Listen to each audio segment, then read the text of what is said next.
Are you planning on starting off shoemaking, or you have just finished with your apprenticeship and you are wondering how much would be enough for me to start up? In this video, I want to tell you that you don't have to break the bank before you can be able to start up. You might be thinking, how will I be able to afford most of the equipment I need to start up as a beginner, like buying a sewing machine, a bench grinder, and some other tools. You can easily start up from home. I'm going to tell you the basic tools you need to buy, the most important and basic tools you need to buy to start up. You don't actually need to go borrowing or go looking for loans before you can start up as a beginner. One of the tools you need to buy is your shoe last. It is one of the most important tools in shoemaking. And when you get your last, get your scissors, your sets of hammers, your mallet, your pen, your gum brush, and your pencils and pen, and some other little tools you need to start up with.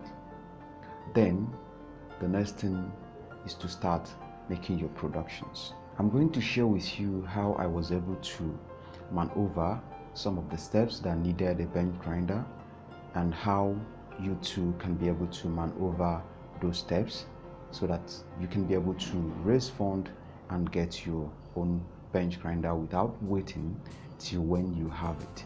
So when I had no bench grinder, what I did was that after making my footwear, after preparing the work, I take it to the closest shoemaking market around me. There are people there who their job is to smooth the edges of the footwears, or their work is to finish the work or the footwear. So after grinding the edges, I pay them, and most times I take it to some of the shoemakers around me who owns a bench grinder, and I also pay them. This was how I was coping till when I was able to buy my own bench grinder. It took me at least 8 months to raise money to buy my own bench grinder. So for a sewing machine, when I had no sewing machine, I was also doing the same thing or a similar thing like that. I was taking my work, that is after crafting the patterns, cutting them into shape. I take it to tailors who, they stay in most of the shoemaking markets around me. I take it to them, they help me to do the stitching, and then I come back and last my pattern.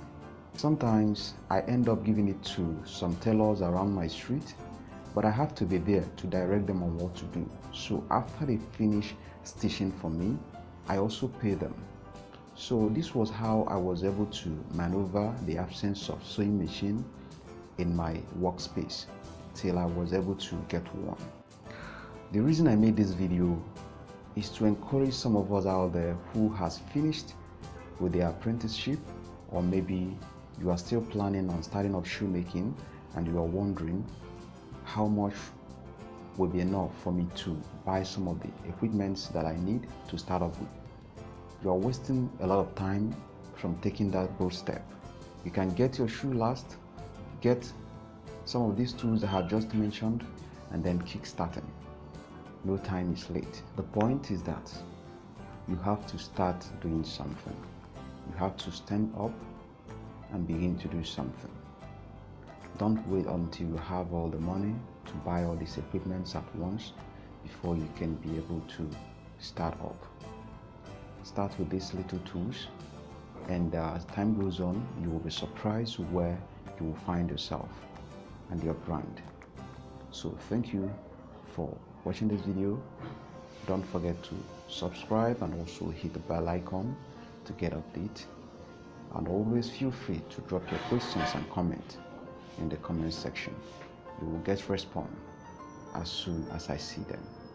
So have a nice day and see you in my next video.